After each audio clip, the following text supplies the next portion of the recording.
Is David Rutenberg, and I'm a second-year infectious disease fellow at the University of South Florida, and I'd like to discuss a case of severe toxoplasmosis that caused respiratory failure, leading to intubation in an immunocompetent patient. To give some background, Toxoplasma is an intracellular protozoan, and it's a major opportunistic infection that infects most of the world's population, about 1/3.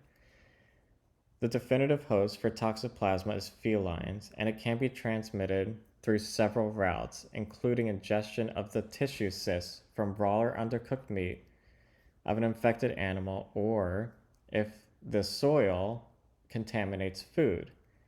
Infection with Toxoplasma in immunocompetent patients is usually nondescript and can often be confused with other infections because of the similar resemblance. Other infections it can be similar to include influenza, EBV, CMV, and HHV6. Severe or disseminated toxoplasma is best described in immunocompromised patients due to the reactivation of latent infection, and this can lead to severe pneumonias, brain abscesses, or other types of infections. Our case revolves around a 32-year-old, very healthy female who came to our hospital with fevers of up to 103.5 Fahrenheit, sore throat, cough, myalgias, nausea, vomiting, and diarrhea for 10 days prior to presentation. On exam, she was febrile of up to 102.9 and very hypoxic with a pulse oximetry reading of 85% on room air. She was given supplemental oxygen via nasal cannula. Her lung exam was remarkable for faint bibasilar crackles. On her labs, her white blood cells showed 11.7.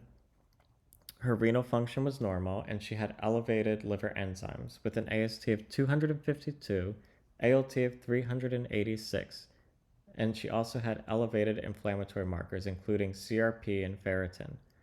A respiratory viral panel and HIV antigen antibody tests were negative.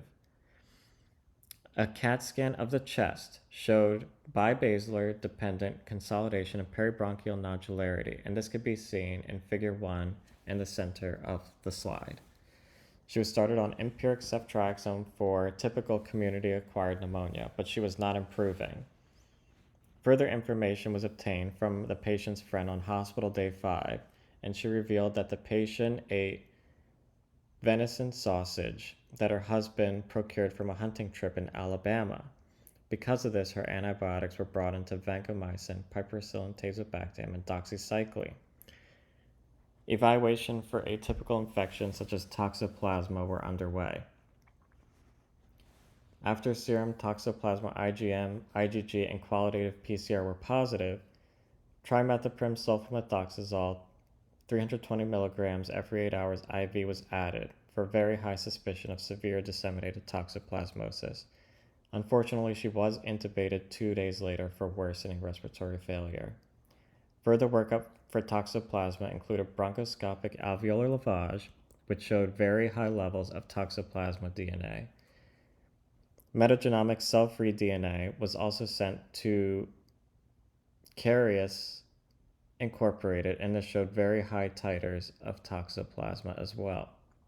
Confirmatory antibody testing at the Remington Specialty Diagnostic Laboratory was positive.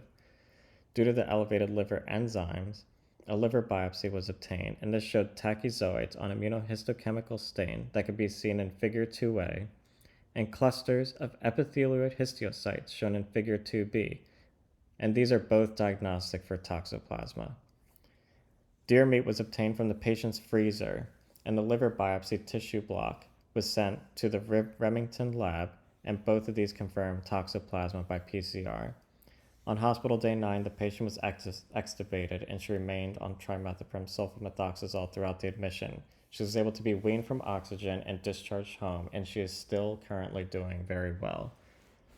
We believe that this is the first case of disseminated toxoplasmosis in an immunocompetent patient that caused severe pneumonia requiring intubation after the ingestion of venison in the United States. Toxoplasma, as stated before, is well known to cause severe disease in the immunocompromised population, such as those with HIV, recipients of solid or hematologic organ transplants, or taking immunocompromised medications. Outbreaks of Toxoplasma have been reported in the United States in the immunocompetent patients after the ingestion of venison, but these only cause self-limiting mild disease and not severe disease requiring intubation like our patient. Additionally, the causative organism for most pneumonias is identified in only 38% of patients. Since toxoplasmosis is considered a rare cause of pneumonia in immunocompetent hosts, we don't routinely check for it. This means that the real incidence of toxoplasma causing community-acquired pneumonia is not known. Our case suggests that community-acquired pneumonia due to toxoplasma could be more prevalent than we initially believed. In French Guiana, outbreaks of toxoplasma, severe toxoplasma, have occurred after the ingestion of venison, and there were other sporadic outbreaks near the Amazon rainforest, such as Brazil, Colombia, and Peru. These Amazonian cases have not been reported in North America, but our case showed surprising similarities in clinical presentation to toxoplasmosis cases near Amazon. Infection with toxoplasma can be confirmed with serologic testing of PCR from the blood or other bodily fluids and immunohistochemistry from tissue biopsy or cytology. The test for metagenomics sequencing panel is under clinical investigation for immunocompromised population, but this was able to assist us in confirming the diagnosis. And antibody testing with IgM and IgG can be unreliable with commercial testing and should be done at a reference laboratory.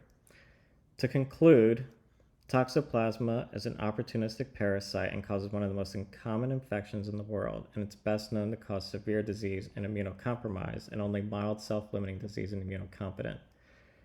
Aside from our patient, no cases of severe toxoplasmosis in immunocompetent patients have been reported in the United States after the consumption of venison. In South America around the Amazon River, severe toxoplasma similar to our patient has been reported.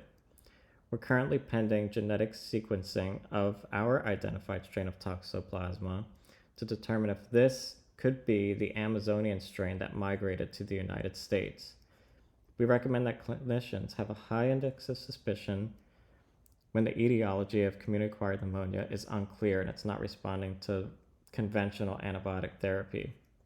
Testing through PCR, biopsy, and cell-free metagenomics DNA can quickly aid in the diagnosis and treatment for the patient.